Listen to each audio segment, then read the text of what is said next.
ሰላም እንዴት አላችሁ? የተከበራችሁ አድማጮቻችን እንዴት ሰነበታችሁ? 433 በአራዳ ኤፍኤም 95.1 አርሊንግ ብራውት ሃላንድ ዛሬ የምንመለከተው ጉዳይ ነው። ከ9 ተከታታይ ጨዋታዎች በኋላ ለመጀመሪያ ጊዜ ጎል ማስቆጠር አልቻለም አስቶን ቪላ ላይ። ያንን ተከትሎ ቡድኑ ሽንፈትን መዝግቧል። ከዚህ ቀደም አንድ ፕሮግራም ሰርተን እንደነበር ሁላችሁም ታስታውሳላችሁ። ተመለሳችሁ መመልከት ትችላላችሁ። ከሁለት ሳምንት በፊት አካባቢ ማንቸስተር ሲቲ የኤርሊንግ ብራውት ሃላንድ ጥገኛ እየሆነ ነው ወይ ብለን ነበር። ሜዳ ላይ እየተመለከትንም ያለነው ነገር እውነታውም ይህንን በትክክል የሚያሳይ ነው። በፕሪሚየር ሊጉ ከ9 ጨዋታዎች በኋላ 11 ጎሎች አሉት። ይህ ተጫዋች ካደረጋቸው ጨዋታዎችን በላይ ጎሎችን አስቆጥሯል። ማንቸስተር ሲቲ በሊጉ ያስቆጠረው ጎል 17 ነው። ከ17ቱ 11ዱ የዚህ ተጫዋች ነው። በመቶኛ ሲሰላ እጅግ በጣም ከፍ ያለ ቁጥር እንደሆነ ጥያቄ የሚነሳበት ጉዳይ አይደለም።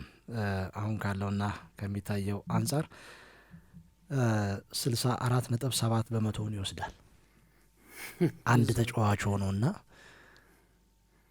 የኬቨን ደብሮይነ አለመኖር ነው ምክንያቱ። ሚሊሻ በዚህ ተጫዋች ላይ ጥገኛ እንዲሆኑ ያደረጋቸው የእሱ አለመኖርንም ተከትሎ ነው።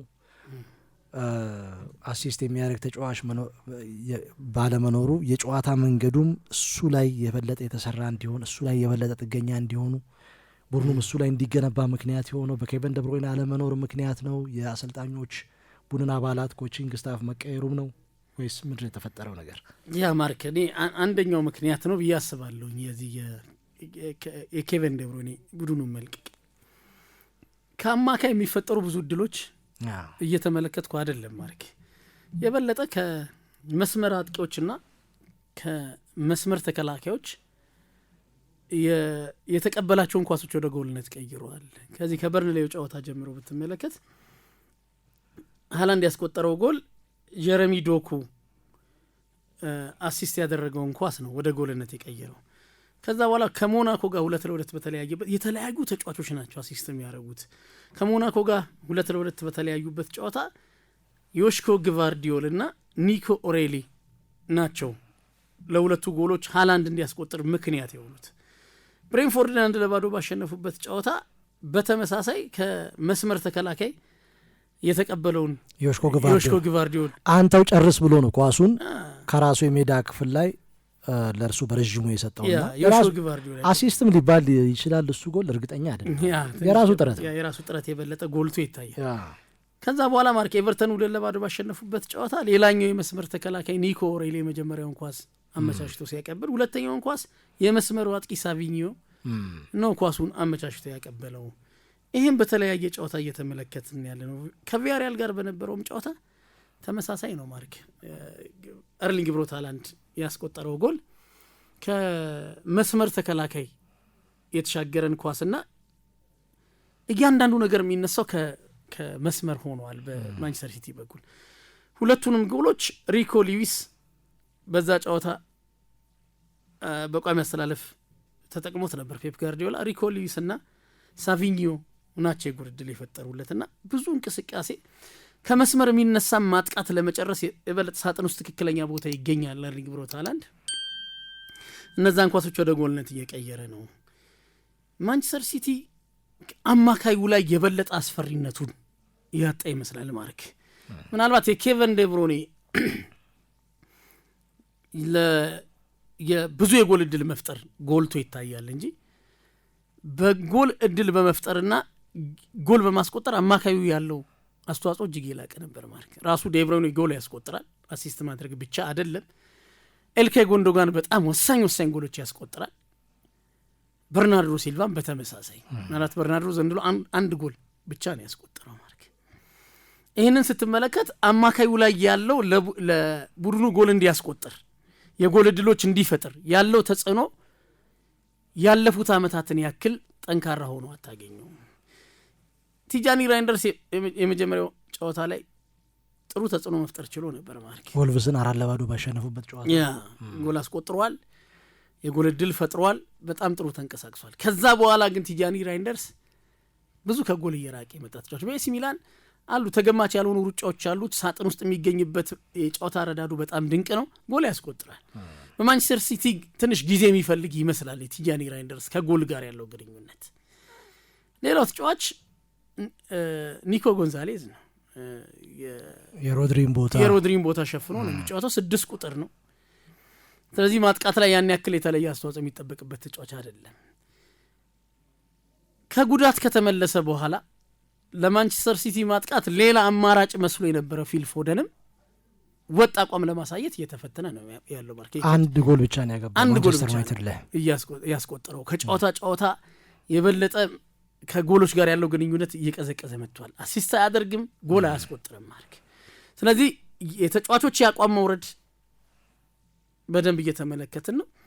አማካዩ ላይ ያለው የጎል እድል መፍጠርና ጎል ማስቆጠር ላይ ያላቸው አስተዋጽኦ የኬቨን ዴብሮኔ የኤልኬ ጎንዶጋን አለመኖር የተለየ መልክ ያለው ቶሎ ዳይሬክት የሆነ ብዙ ከአማካዩ ይልቅ ኳሶች ወደ መስመር እየወጡ ከመስመር በሚነሳ እንቅስቃሴ ለኤርሊንግ ብራውት ሃላንድ የጎል እድል የመፍጠር አይነት ፍላጎት እንዳለው ባለፉት ተከታታይ ጨዋታ ሃላንድ ጎል ያስቆጠረበት መንገድ ጥሩ ማሳያ ይመስላሉ። ዮሽኮ ግቫርዲዮል፣ ኒኮ ኦሬሊ፣ ዶኩ፣ ሳቪኒዮ እነዚህ ናቸው የጎል እድል የሚፈጥሩት። ስለዚህ የበለጠ የቡድኑን ማጫወት ዳይሬክት ከመሆኑ ጋር በተያያዘ ያማካዩ ከጎል ጋር ያለው ተሳትፎ እየቀነሰ እንዲመጣ ምክንያት የሆነ ይመስለኛልና ቡድኑ ለኤርሊንግ ብራውት ሃላንድ ጥገኝነት እየተጋለጠ ያለበት አንደኛው ምክንያት ካጫወት ለውጥ ጋር በተያያዘ ነው ብዬ ነው ማምነው። እንግዲህ እንደ ኤርሊንግ ብራውት ሃላንድ አይነት ተጫዋቾች ጎል ማስቆጠር ብቻም ሳይሆን አሁን በዚህ የውድድር ዘመን እያደረገ እንደሚገኘው በጥልቀት ወደ ኋላ ተመልሶ ሌሎች ተጫዋቾች ስፔስ መፍጠር ነው። የማንቸስተር ሲቲ ተጫዋቾች ደግሞ ያንን ስፔስ መጠቀም ግድ ይላቸዋል። ያንን ግን ሲያደርጉ እየተመለከትን አይደለም። በዚህ የውድድር ዘመን እሱ 11 ጎል አስቆጠረ። ከ17ቱ ጎሎች ቀሪዎቹ 6 ጎሎች 2 ኦን ጎል ናቸው። 4ቱ ጎሎች ብቻ ናቸው ከእርሱ ውጪ ባሉ የማንቸስተር ሲቲ ተጫዋቾች። በርናርዶ ሲልቫ ከዛ ውጪ ጎል አስቆጥሯል።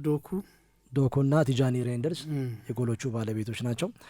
ከዛ ውጪ 2ቱ ኦንጎል ናቸው። ይሄ እጅግ በጣም አሳሳቢ ነው። ማንቸስተር ሲቲ ይህንን ተጫዋች ቢያጣስ ምንድን ነው የሚሆነው? እንዴት እዚህ ቦታ ላይ አላሰቡም የሚያስብል አይነት ነገር ትመለከታለህ። ለምሳሌ ሪያን ቼርኪን ከማስፈረም የበለጠ የእሱ ተተኪ ሊሆን የሚችል ወይንም ደግሞ ባካፕ ሊሆን የሚችል ተጫዋች ማስፈረም እንዴት አላሰቡም? ለ9 ቁጥር ሚና የሚሆን ተጫዋች አሁን እንደ በፊቱ ያለው አይመስለኝም ማንቸስተር ሲቲ።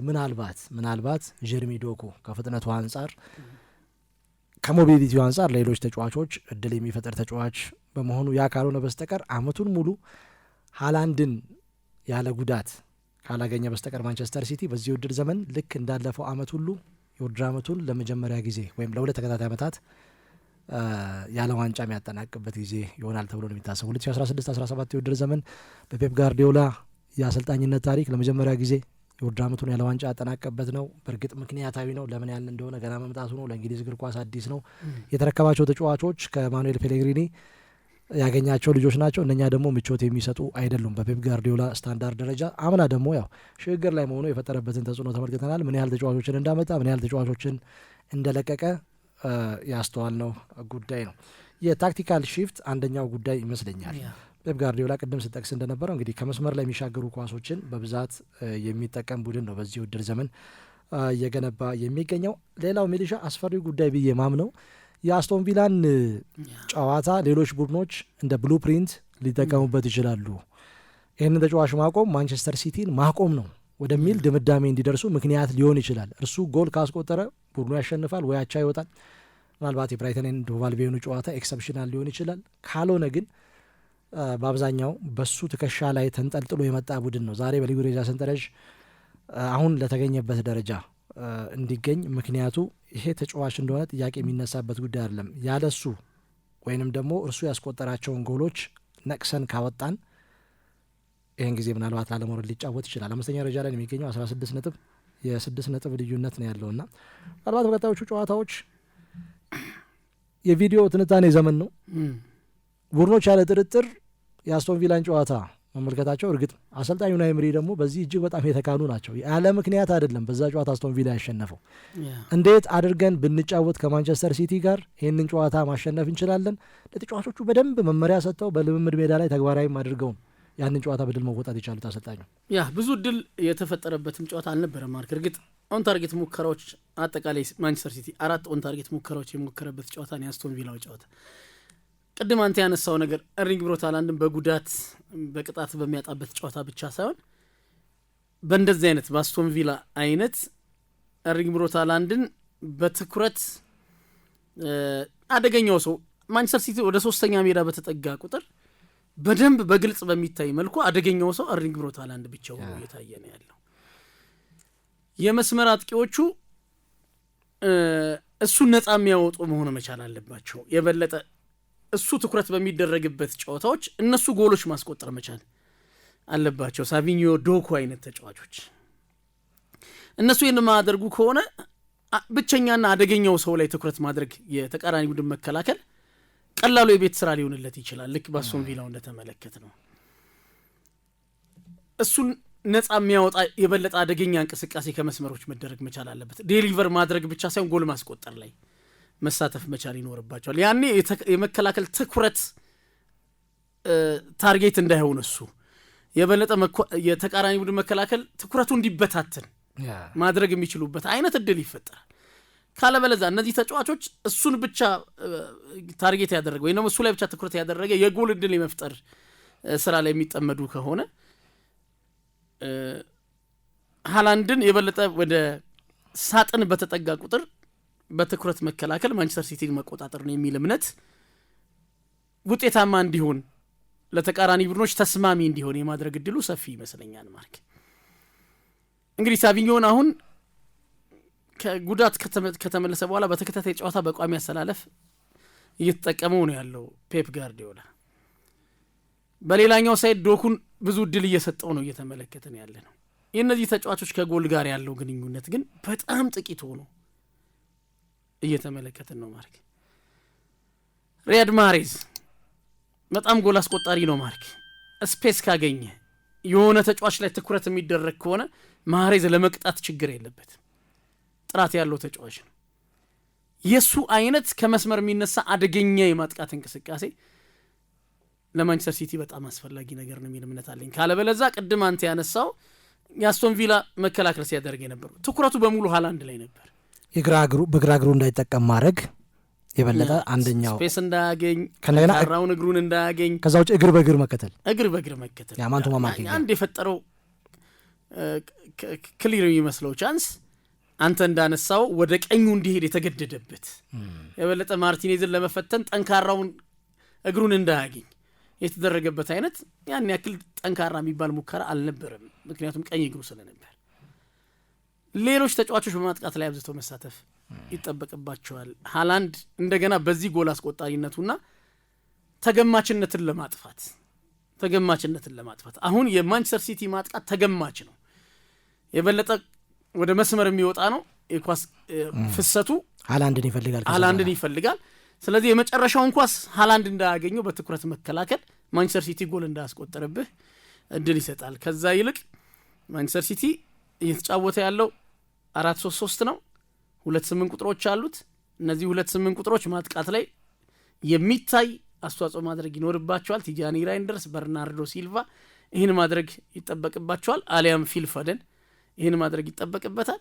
ከመስመር የሚነሱት ተጫዋቾች ደግሞ ዴሊቨር ወይ ደግሞ ሃላንድን የሚፈልግ የማጥቃት አጫዋት ብቻ ሳይሆን ራሳቸውም ሳጥን ውስጥ በተደጋጋሚ ጊዜ መገኘት፣ የጎል እድሎች መፍጠር፣ ጎል ማስቆጠር ምናልባት ሃላንድን ከተቃራኒ ቡድን የመከላከል ትኩረት ነጻ ሊያደርገው የሚችልበት እድል ይኖራል ብዬ ነው ማምነው። ማርክ እንዳነሳው ብዙ የቪዲዮ ዝግጅት የሚደረግበት የተቃራኒ ቡድን ጠንካራ ጎን እያንዳንዱ እንቅስቃሴው ጥናት የሚደረግበት የእግር ኳስ ዘመን ነው የዘመንና ሃላንድ ላይ ትኩረት አለማድረግ የሚያመጣውን ተጽዕኖ የሊጉ ክለቦች ጠንቅቀው ያውቃሉ። ማርክ ሃፍ ቻንስ ወደ ጎልነት የሚቀይር አጥቂ ነው አይደለም ክሊር ከት ቻንስ።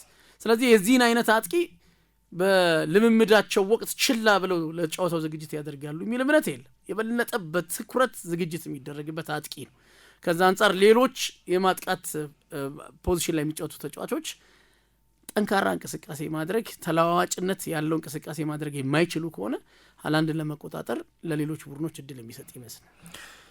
በዓለም ዋንጫ ወቅት በዓለም ዋንጫ ማጣሪያ 2 ሃትሪክ መስራቱ ይታወቃል። ቡድኑ ወይም ኖርዌይ ሞልዶቫን 11-1 ስታሸንፍ 5 ጎሎችን ያስቆጠረ ተጫዋች ነው። የአስቶን ቪላው ጨዋታ ላይ ጎል ለማስቆጠሩ የአጋጣሚ ጉዳይ አይደለም። ሌሎች ቡድኖችም ይህንን ፈለግ ሊከተሉ ይችላሉ ተብሎ ይጠበቃል። በብሔራዊ ቡድን ማርክ እድል አለው ትኩረት ተቃራኒ ቡድን መከላከል እንዲያጣ የሚያደርግ ሶርለ በጣም አደገኛ ተጫዋች፣ ሞቢሊቲው ከኳስ ውጪ ረፍት የሌለው እንቅስቃሴ የሚያደርግ 9 ቁጥር ነው።